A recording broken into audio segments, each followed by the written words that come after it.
Hello friends, welcome to my channel Rai astrology. जो लोग मेरे चैनल पर पहली बार आए हैं उनको मैं सजेस्ट करूंगी कि आप लोग मेरे पहले के वीडियोस भी रेफर करें, जिससे कि आपकी कोई भी इंपॉर्टेंट इन्फॉर्मेशन मिस ना हो और आगे की जानकारी भी आसानी से समझ में आए। तो आज का हमारा टॉपिक है कुंडली का नवम भाव, 9th हाउस ऑफ कुंडली। तो आज हम इस सेशन को हम 3 तरीके से कवर करेंगे। पहले हम जानेंगे 9th हाउस के कारकत्व सिग्निफिकेशंस के बारे में। फिर हम जानेंगे कि 9th हाउस की एनालिसिस कैसे करनी है, 9th हाउस को हम कैसे देखें अपनी कुंडली में, किस तरीके से विश्लेषण करें। और तीसरा, 9th हाउस को हम भाग्य के भाव के नाम से भी जानते हैं, तो भाग्य की जागृति कैसे करें।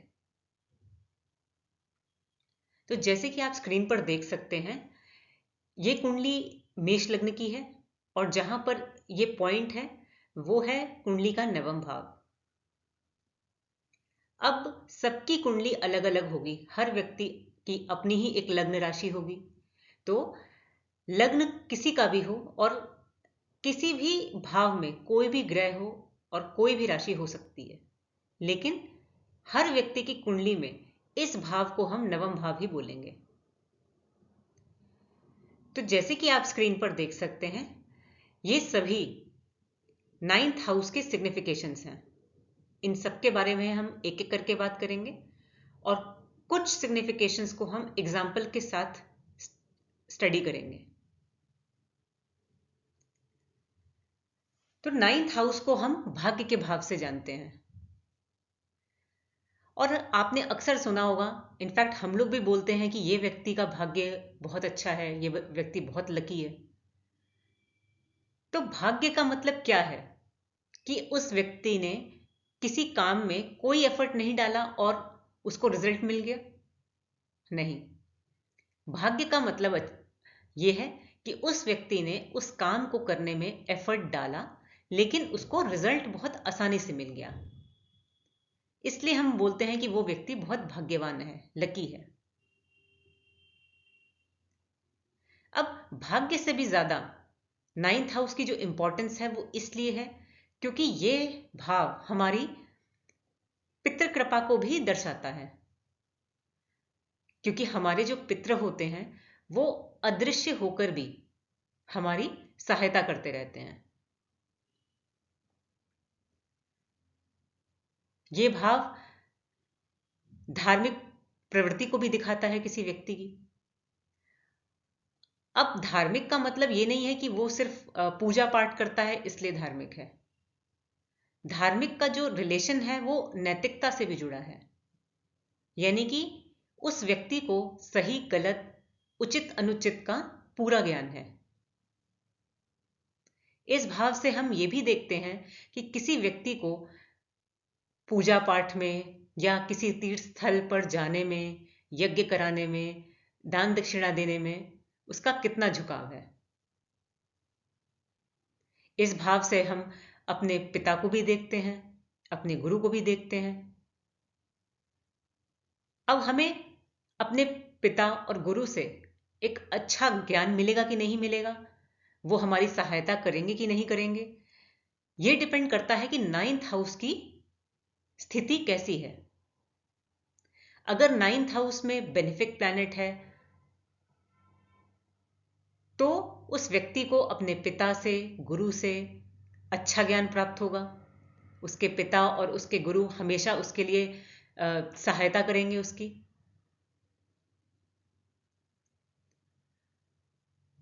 अब जो 5th हाउस है और 9th हाउस है ये भी आपस में जुड़े हुए हैं। जैसे कि 5th हाउस है वो है हमारे पूर्व जन्मों के कर्म का भाव। और जो भी व्यक्ति ने अपने पूर्व जन्म में कर्म किए हैं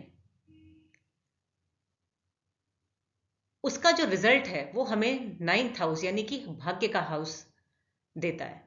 तो इसका मतलब किसी व्यक्ति ने अगर पूर्व जन्म में अच्छे कर्म किए हैं तो उसका 9th हाउस वेल प्लेस्ड होगा, और अगर कुछ खराब कर्म किए हैं तो उन कर्मों का हिसाब किताब भी उसे 9th हाउस से मिलेगा।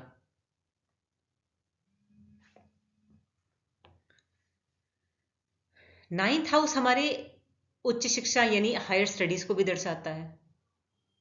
जैसे कि मान लीजिए नाइन्थ हाउस में कोई ग्रह है या नाइन्थ हाउस का कोई स्वामी है, उससे रिलेटेड उस व्यक्ति की दशा आ गई, महादशा या अंतरदशा, तो उस वक्त उसके लिए हायर स्टडीज करना या किसी लॉन्ग ट्रैवल पर जाना, हो सकता है वो स्टडीज के लिए ही विदेश जाए, तो इनकी कंडीशन जो है वो फेवरेबल हो जाती है नाइन्थ हाउस से रिलेटेड ग्रह या उसके स्वामी की दशा के दौरान।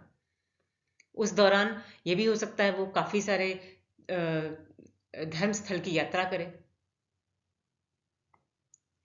इस भाव से जुड़े जो पढ़ाई होती है, एजुकेशन है, वो है आध्यात्मिक पढ़ाई, science related, literature, philosophy, law.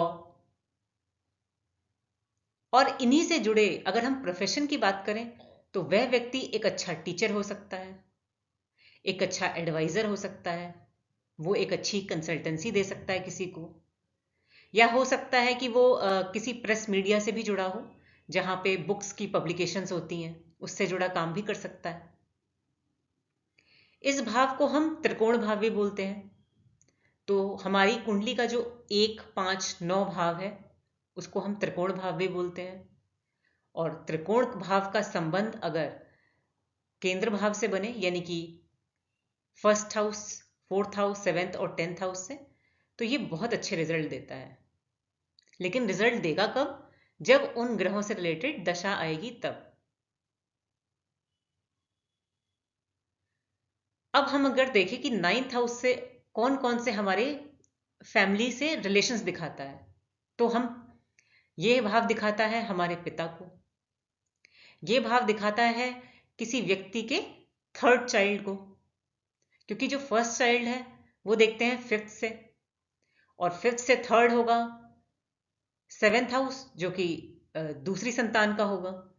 और अगर 7th हाउस से भी थर्ड जाए तो 9th हाउस यानी कि थर्ड चाइल्ड। ऐसे ही ये स्थान किसी व्यक्ति के ग्रैंड चाइल्ड को भी दिखाता है, क्योंकि 5th हाउस है संतान का, और संतान की संतान अगर हम देखें भावत भावम कॉन्सेप्ट से, तो 5th का 5th जो कि 9th हाउस। तो इस तरीके से और भी रिलेशंस हैं, जैसे कि ब्रदर के वाइफ का और वाइफ के ब्रदर का, तो ये सारे रिलेशन हम 9th हाउस से देख सकते हैं। अब जब 9th हाउस की दशा आएगी उससे रिलेटेड ग्रह की या उसके स्वामी की, तो व्यक्ति को कुछ हेल्थ इश्यूज भी हो सकते हैं। और वो हेल्थ इश्यूज कैसे होंगे? थाइज या थाई रिलेटेड बोन से, बोन मैरो रिलेटेड, या हिप और हिप जॉइंट से, या आर्टरीज रिलेटेड। आर्टरीज हम उसे बोलते हैं जो हमारे हार्ट तक ऑक्सीजन और ब्लड पहुंचाता है, तो बेसिकली कार्डियोवैस्कुलर डिजीज हो सकता है। अब ऐसा नहीं है कि उस दशा के दौरान सबको यह डिजीज हो जाएगा, नहीं, ऐसा नहीं है। अब होगा नहीं होगा, या कितनी इंटेंसिटी से होगा, कितना उस हेल्थ इशू का कितना प्रभाव होगा, ज्यादा या कम, इसको स्टडी करने के लिए हमें यह देखना होगा कि 9th हाउस पीड़ित कितना है।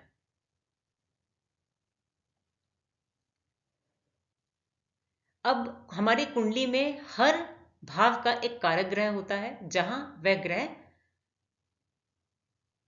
होमली फील करता है और अच्छे प्रभाव देता है। तो 9th हाउस का जो हमारा कारक ग्रह है वो है बृहस्पति और सूर्य। तो अगर बृहस्पति और सूर्य किसी व्यक्ति के 9th हाउस में है और किसी ग्रह की अशुभ दृष्टि नहीं है, तो ये ग्रह यहां पर अच्छे प्रभाव देंगे।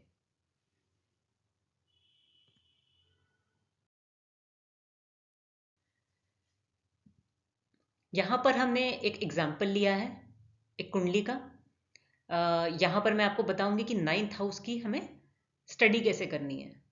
तो जैसा कि आप देख सकते हैं, ये कुंडली वृषभ लग्न की है और लग्न में राहु है और सप्तम भाव में केतु, और 9th हाउस में 3 ग्रह हैं, शनि, मंगल और शुक्र।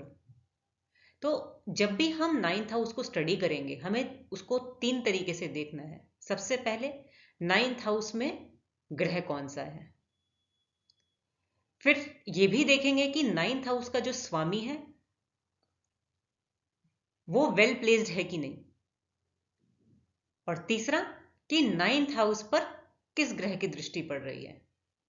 तो हमें इनफैक्ट किसी भी भाव की जो स्टडी करनी है वो इन्हीं 3 तरीकों से करनी है कि उस भाव में ग्रह कौन सा है, उस भाव का स्वामी कहां है, और उस भाव पर दृष्टि कौन कौन से ग्रहों की पड़ रही है। तो इसमें मैंने कुंडली के सारे ग्रहों को नहीं बिठाया है, जिससे कि मैं चाहती हूं कि हम लोग अभी सिर्फ 9th हाउस पर फोकस करें। तो 9th हाउस में आप देख रहे हैं कि सैटर्न है। सबसे पहले शनि। शनि किसका स्वामी है, किन घरों का? 9th हाउस का और 10th हाउस का। यानी कि यहां पर शनि अपने ही भाव में बैठा है, जो कि गुड प्लेसमेंट है। और 9th हाउस का जो स्वामी है, क्योंकि यहां पर 10 नंबर लिखा है, वो भी शनि है। तो इसका मतलब इस भाव का जो स्वामी है वो अपने घर में ही बैठा है। और दूसरा ये लॉर्ड है किसका? 10th हाउस का। 10th हाउस होता है हमारे करियर का स्थान। तो इसका मतलब इस दशा के दौरान इस व्यक्ति को अपने करियर में अच्छे रिजल्ट्स मिलेंगे। अब दूसरा हम चेक करते हैं वीनस, यानी कि शुक्र की प्लेसमेंट। अब शुक्र जो है वो है लग्नेश, लग्न का स्वामी 9th में बैठा है। इसका मतलब इस व्यक्ति का भाग्य इससे जुड़ा है, जो कि अच्छी प्लेसमेंट है। और दूसरा, ये 6th हाउस का भी स्वामी है, जो कि 6th हाउस को हम इन जनरल अच्छा नहीं मानते हैं, क्योंकि 6th हाउस सिग्निफाई करता है रोग को, ऋण को और शत्रु को। लेकिन 6th हाउस हमारे जॉब को भी दिखाता है, या हम किस टाइप की सर्विसेज दे रहे हैं किसी को, उसको भी दर्शाता है।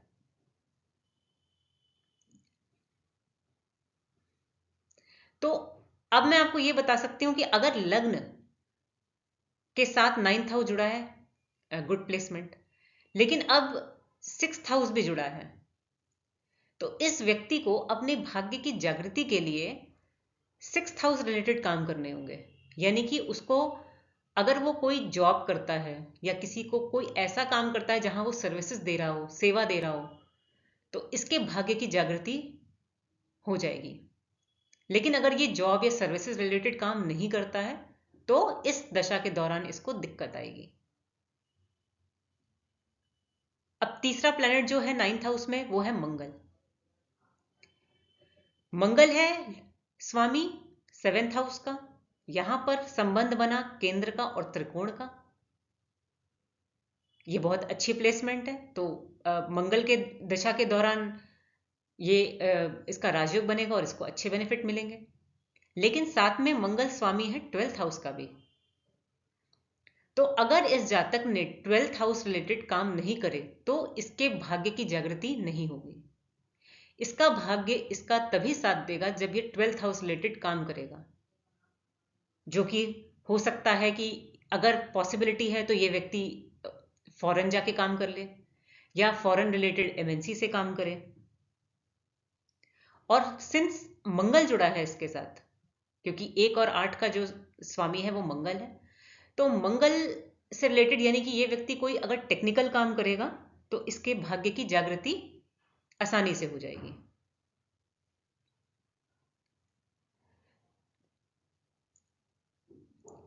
तो मैं रिपीट करती हूं कि 9th हाउस को हमें स्टडी करना है। सबसे पहले उस घर में ग्रह कौन से हैं, उसकी स्वामी की प्लेसमेंट और उस भाव पर किस ग्रह की दृष्टि पड़ रही है, उसको भी स्टडी करेंगे। और मैं ये बोलूंगी इस व्यक्ति के लिए फॉरेन रिलेटेड काम करना ज्यादा अच्छा होगा, क्योंकि लग्न में इसके राहु भी है और राहु फॉरेन को भी दर्शाता है और राहु टेक्निकल फील्ड को भी दर्शाता है। तो दो चीजें सिग्निफाई कर रही हैं कि अगर ये फॉरेन रिलेटेड और टेक्निकल काम करेगा तो इसके लिए बहुत अच्छा रहेगा, इसका भाग्य इसका पूरा साथ देगा।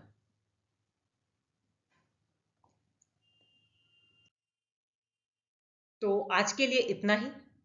अगर आपको मेरा वीडियो पसंद आया हो तो आप इसे लाइक करें, शेयर करें और सब्सक्राइब करें, जिससे कि जब भी मैं कोई वीडियो डालूं तो आपके पास ऑटोमेटिक अपडेट आए। आज के लिए इतना ही।